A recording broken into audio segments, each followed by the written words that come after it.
using a grid diagram to show a picture of fraction multiplication. Here's a multiplication problem because the word of can always be changed to multiplication. But the word of also helps you understand what multiplication means. So when you hear 1/8 of 3/5, it's pretty clear that the answer is going to be small. It's only going to be 1/8 of 3/5, pretty small. So when you multiply it out, you get a smaller answer. Let's also look at how to make a diagram that can show a picture of what's going on. Since I have eighths and fifths, I'm going to represent them as two dimensions on this rectangle. And I'm going to put eighths on the long side and fifths on the short side. You don't have to do that. It's just easier for me when I'm drawing things. I like to divide it when it's an odd number like 5 into where I think 2 pieces and 3 pieces are going to fit. So I'm going to make a divider right here. Luckily, the drawing doesn't have to be super precise.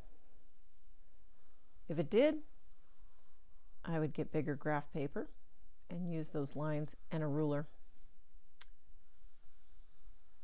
Okay, so if that's fifths, 3/5 is 3 of those bars. So I'm going to highlight 3 of those bars to represent 3/5. There's 1/5, 2/5, and 3/5. Now let's take the rectangle and divide it up in the other direction into eighths. I'm going to start, since 8 is an even number, I'm going to divide it in halves.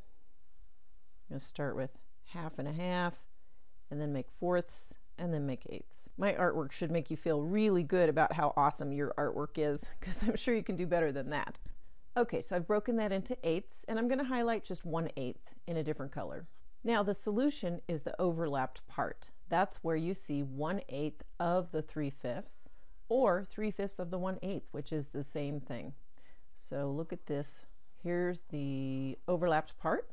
I've got 3 parts, and the number of pieces in my rectangle has changed because I did eighths in one direction and fifths in the other direction, so there's 40 pieces altogether.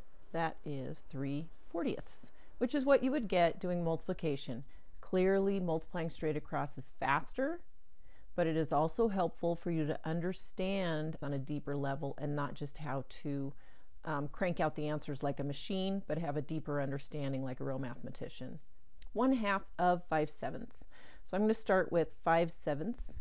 So out of those 7 pieces, 5 of them are in our numbers. So I'm going to highlight 5. 1, 2, 3, 4, 5. So the yellow area is 5/7.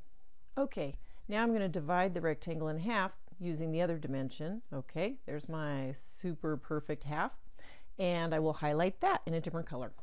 Okay, so 1/2 would be this row, right?